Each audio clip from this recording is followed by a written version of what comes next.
With the new coronavirus, COVID-19, prompting emergency responses across the nation, today we'll look at one of the tools that governments can use to stop a crisis of contagion, the quarantine. Hello and welcome to TalksOnLaw. I'm Joel Cohen. Our guest today is Judge Andrew Napolitano, Senior Judicial Analyst at Fox News and a visiting professor at Hofstra Law School, where he lectures on constitutional law. Judge, welcome back. Thank you. Today we're talking about quarantines. I wonder, you're someone who likes to look back at what the founders thought. Did these founders, were they thinking about quarantine power? I doubt it. I mean, there's a cartoon making the rounds. It's a painting of the framers signing the Constitution. And Washington turns and says to Madison, let me get this right. None of this counts if people get sick. It's humorous today. I mean, but it points up the lesson that there are no emergency triggers or emergency exceptions in the Constitution. Well, we'll get into due process in time of contagion. But maybe let's start with a definition. What do we mean when we say quarantine? There's actually several meanings to it. One form of quarantine is confinement to home. Another is confinement to a medical institution. The third, and probably the most odious, is confinement to a military base. I mean, you're talking about a fundamental liberty, the highest category of liberty we have, the right to go from A to B. The government wants to interfere with that. They have a very high standard to meet. I think the courts would give them more of a benefit of the doubt, where the pandemic was a true pandemic as we have today, but they still have to meet the standard in individual cases. Why don't we talk about the power of the government to restrict your rights of movement, to force you to either stay at home or in an institution? Where does that come from? Well, we have to distinguish which government we're talking about. The federal government does not have the authority to do this, notwithstanding some of the language that comes out of the White House press briefing room. So the 10th Amendment, President Trump couldn't close the bars or tell you to stay at home? He could not. He could interfere with interstate commerce, but he could not interfere with intrastate commerce. The power over health, safety, welfare, and morality is reserved in the 10th Amendment to the states.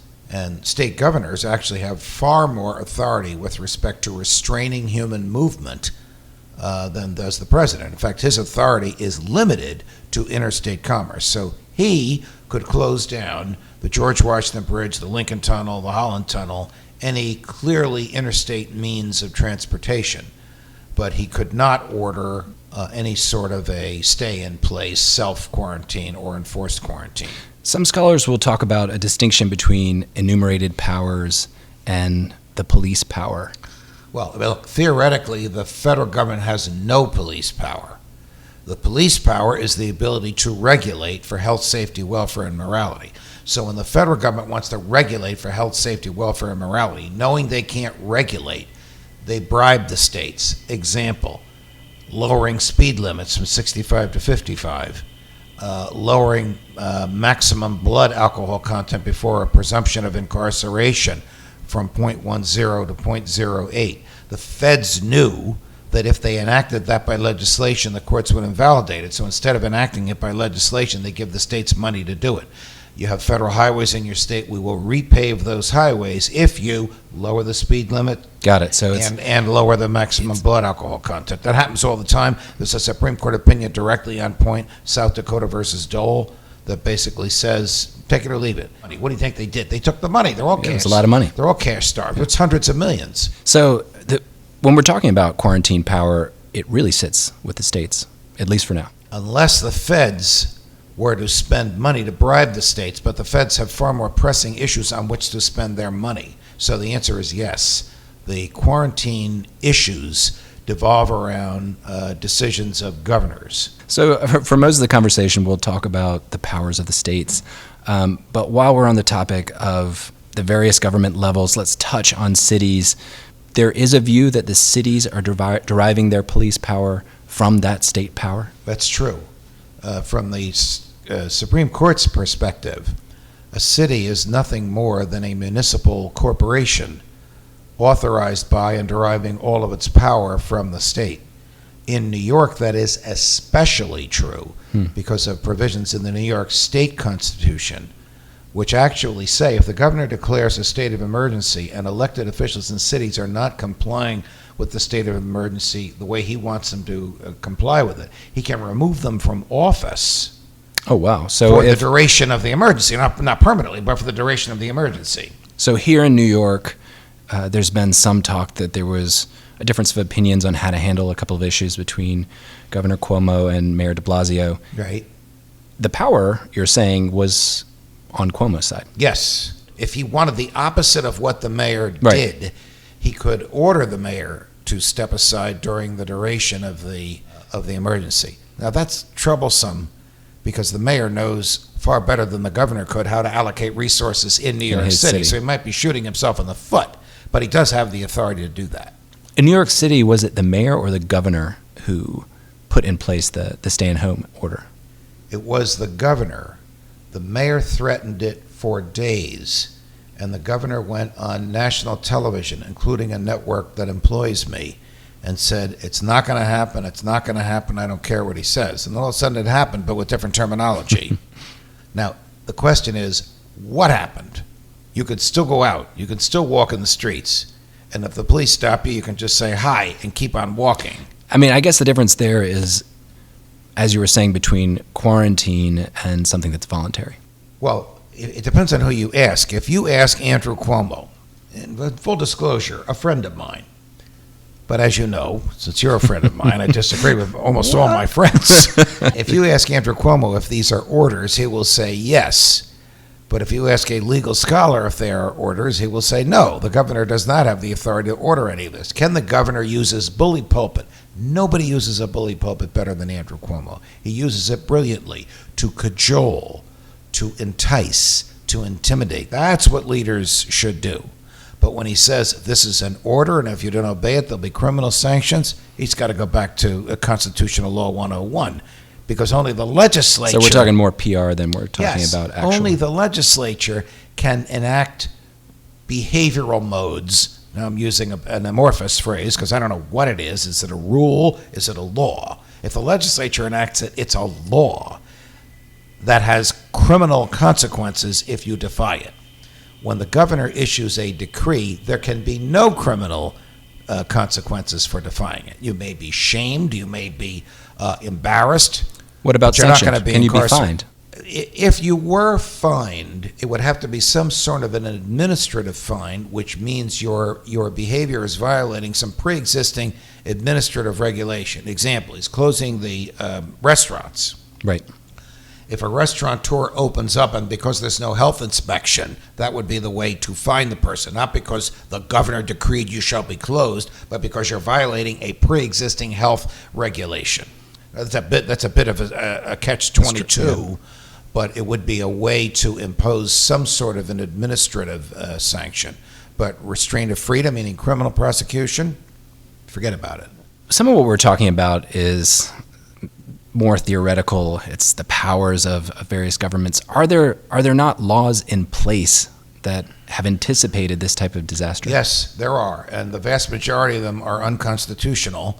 I can say that because they've never been challenged, but comparable statutes have been challenged, and the Supreme Court has informed us of its understanding of the Constitution. So there is a statute which gives the governor of the state of New York vast emergency powers in a time of invasion or contagion. Obviously, this is contagion.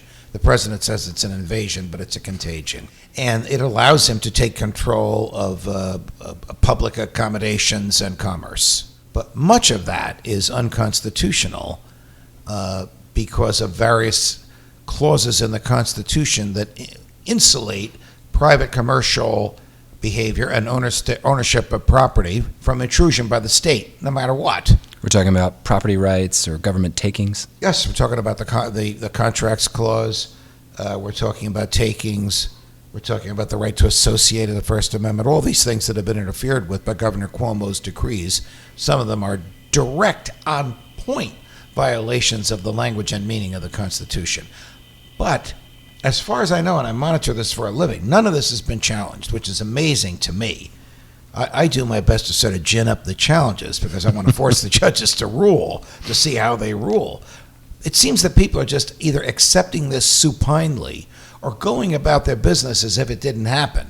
Now, if you operate a restaurant in defiance of this, they will come after you. But if you walk the streets in defiance of this, they can't come after you. Let's talk about some examples in the streets where the government might go after you. There's been cases where people have intentionally coughed on others or have... Right. There's a crazy person in New Jersey who got in an argument with a cashier at a Wegmans supermarket and then said loudly, "By the way, I have coronavirus." Now, this caused an immediate and That's major gotta be disturbance. Serious assault. It is. He wasn't charged with assault. He was charged with making a terroristic threat, which is typical of government Terror. overreach. If a stranger came up to me, coughed in my face, and said, "Now you have corona," in front of a police officer, is there a cause to hold him and put him or me, since I was coughed on, in isolation? Probably, yes. I don't know about you. I don't mean you personally, since we're friends. I don't know about the victim, because the victim may very well be so, like this cash register cashier in the Wegmans incident. The victim may be so terrified by this that it wouldn't be necessary to restrain him or her. I mean, she was tested immediately and went home to bed until the test results came back. For self-quarantine. Correct. But the person who did that, if infected, would have met both requirements: for a quarantine, actual contagion, and a refusal of self-restraint. Now, if he wasn't infected but just did this to get back at this woman in the dispute over the cost of the eggs, that is a form of harassment and threat and assault, and he could be arrested for that, but it has nothing to do with coronavirus. Once he is cleared of it, then he'd get bail and he'd be set free. There's a lot of question around that as well. So one thing that I know that you want to make very clear is that quarantine is not an exception to due process. You have a due process right even when it's a public health emergency. All right, so let's say you live in a city block in New York City, and the mayor has quarantined the entire block. Sure. You are healthy. You know that to be so because you've been tested. There is some test to determine whether or not you're even a carrier, not a victim, but a carrier, and you know you're not, and you're willing to restrain yourself. Can the government restrain you? Well, the government probably could not survive a due process challenge, meaning if you could get to a courthouse, probably via a lawyer, because they're not going to let you out of the city block area, you could force the government to demonstrate the two but requirements often on these you. quarantines are for a limited period of time. So, Well, sometimes you don't get to the courthouse in enough time. yeah. Now, I was kidding when I said the courts are closed. You can get to a judge, and the prosecutors need to do that because the right to habeas corpus has not been suspended. Stated differently, when someone is arrested, the government has to bring them before a judge within 24 hours in most parts of the country. Here in New York, it's 48 hours.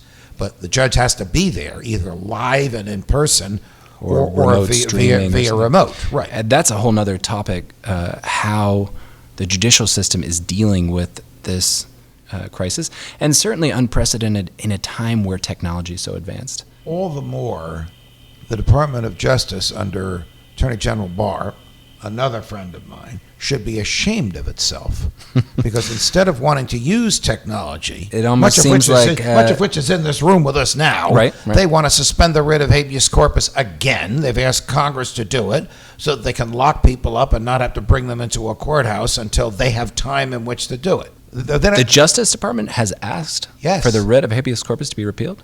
Not in that language, because that would really arouse people. But they have asked for the right to indefinite detention on people they arrest. Indefinite detention means no visitors, no lawyer, no being brought before a judge. Well, the DOJ could arrest Bernie Sanders, Tucker Carlson, Judge Napolitano, Nancy Pelosi, and throw away the key until the coronavirus is over with under this proposal if it became law.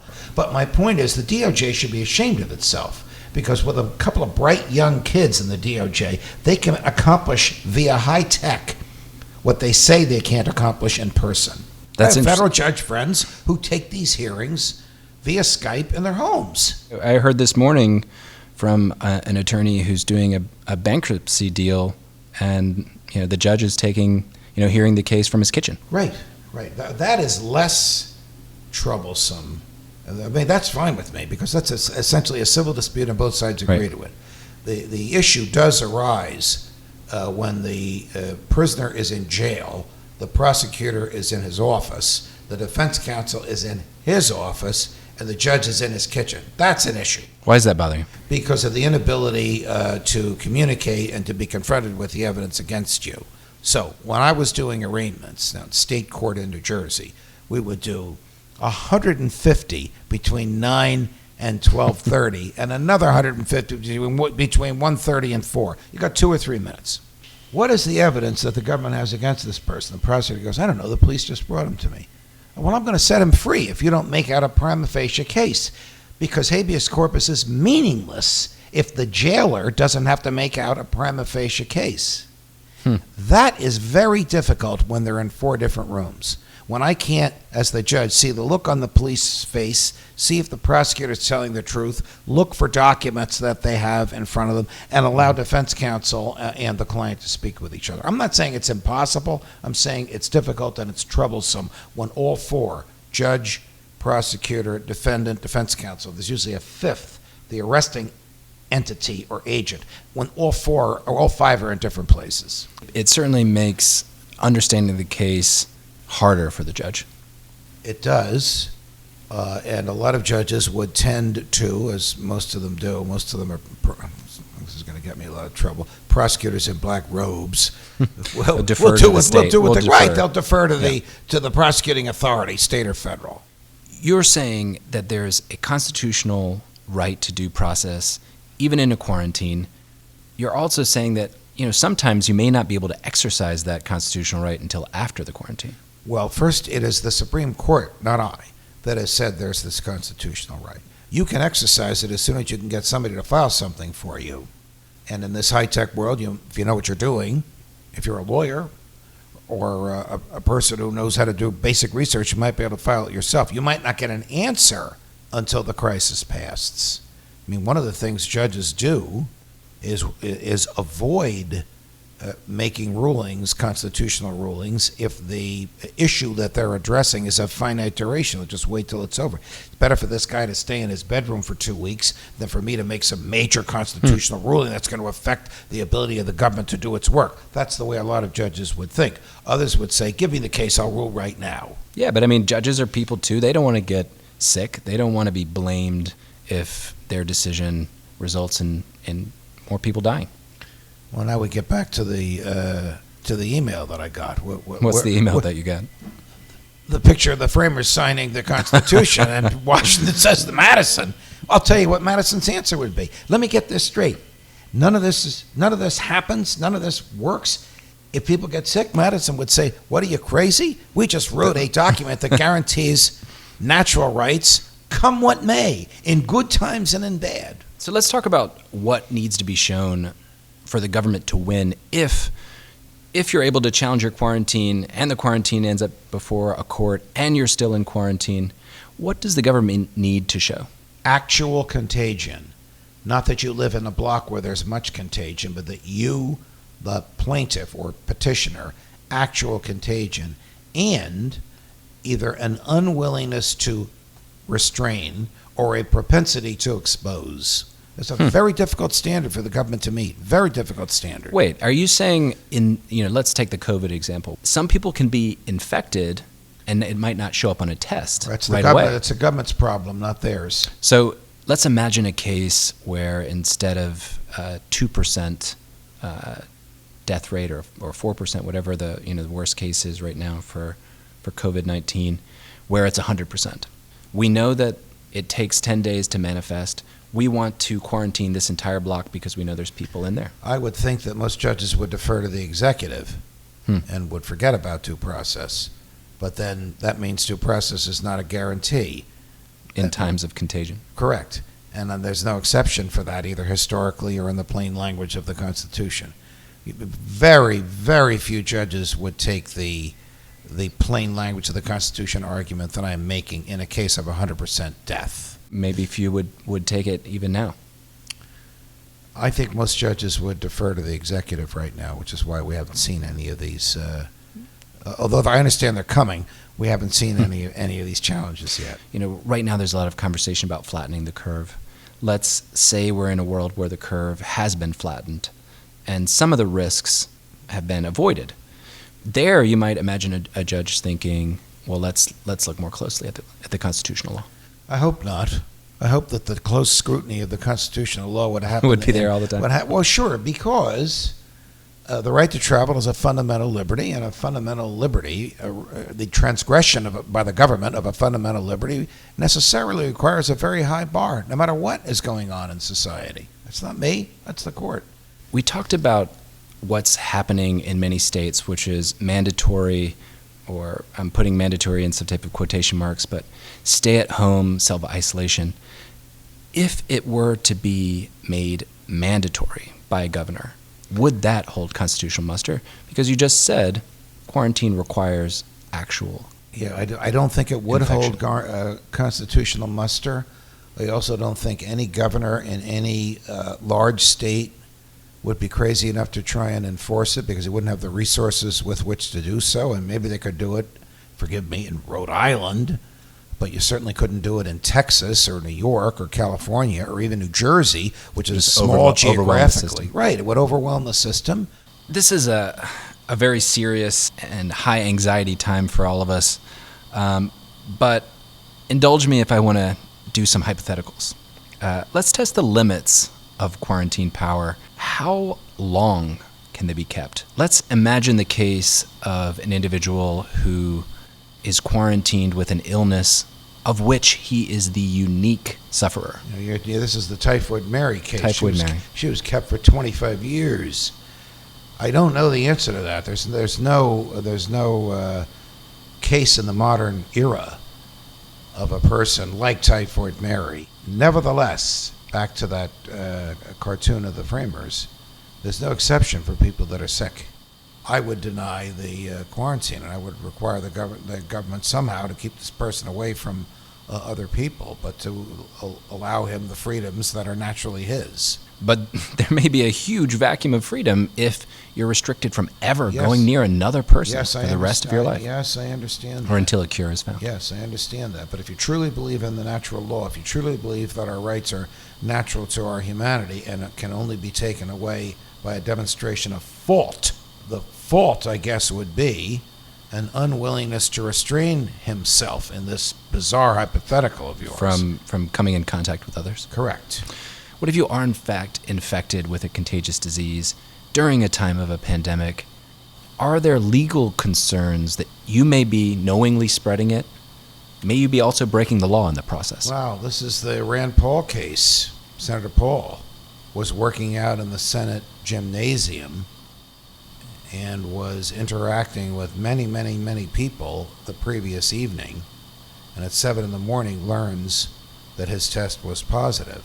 Now, in defense for him, he had that test taken just for prophylactic reasons. He had no reason to believe. He had no symptoms, so I don't think there's any liability on his part at all. So, a senator aside, if someone did know or had a reasonable expectation that they might be infected, if this character in Wegmans really is sick, that's a classic example. He is willing to spread the virus. He is a prime candidate. The government would win the due process challenge to quarantine. Quarantine first, due process second, because that's just the way the world works. You don't have standing until you're actually restrained.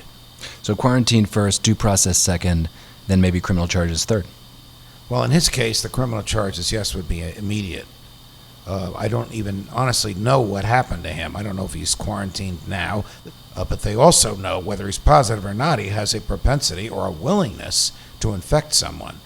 A lot of what we've been talking about today has been hypothetical and hopefully will remain hypothetical. But let's talk about what's already being ordered in states like California, New York, Ohio, and many others, where governors are coming out and saying, you must shelter in place. What happens if you ignore that? Theoretically, nothing of legal consequence. So the government can, of course, shame you if you are manifesting publicly an unwillingness to stay away from others. But because these are decrees issued by the executive branch, they're not statutes enacted by the legislature, they cannot have criminal consequences. So even though Governor Cuomo, again, for whom I have a lot of respect and affection, calls these orders, they are not. They are suggestions and decrees disguised as orders. But even the governor said he's not going to go to the parks and arrest people. He's going to go in and try and make people feel Correct. Their moral So duty. the only arrest that I know of during the coronavirus is crimes discovered under the plain view doctrine, where the police just happen to be there to separate a crowd. So they see 10 people in the park, they go to separate them. Normally, that's the end of it. Except somebody was selling, not giving away, selling alcohol without a license. They could have said, "Oh, it's a bunch of kids with some sort of concoction drinking out of a common bottle," but because this guy was charging for it, they arrested him for selling alcohol without a license. That has nothing to do with coronavirus. That's a statute enacted by the government 100 years ago, and the police are perfectly proper to enforce that. What do the police do if you and I and the others in this room were walking in the street as a gaggle? They would probably say, "Hey, come on, guys, just separate. I'll leave you alone." And if you didn't, there's not much more they could do about it. Let's talk about a group that's already given up some of their rights. How does quarantine affect inmates, people already incarcerated? Well, they have certain due process rights, but not the way the rest of us do. So they can be separated on the basis of behavior, and they can be separated on the basis of suspicion. They can't be physically harmed. I mean, the Eighth Amendment prohibits cruel and unusual punishment. They can't be knowingly exposed to someone else who has the disease. That would violate the Eighth Amendment. But the courts would be loath to second-guess the decisions of wardens. So a warden would have to even move more. to move a sick person into solitary, or move somebody else away from the sick person against their will. I doubt that that's actionable at all. In fact, some of what we've heard so far are complaints in the other direction, which is a failure by certain institutions to separate. Well, depending upon the institution. So if you're there against your will, if you're a prisoner, the Eighth Amendment protects you. If you're not a prisoner, the Eighth Amendment doesn't come into play. The government can't protect you against everything that could happen to you in a jail. We know that. But if there is a contagion in the jail, the government has a duty to isolate those who have it and protect those who don't. And to provide medical care for those? Oh, yes. You're in jail. Food, shelter, clothing, and medical attention. That's a given. So are there exceptions? I mean, there's certain rights that are valued expressly by the Constitution. Well, freedom of speech, freedom of religion. Can the government impose burdens on those? No, it cannot. So those express rights, those fundamental constitutional rights. But they can shut down a church in a time of quarantine. Absolutely not. They have. But when did the Catholic Church become an agent of the state? So you're saying they can shut down bars and restaurants, but they may not be able to shut down churches? I didn't say and they synagogues? can shut down bars and restaurants. In my view, they cannot.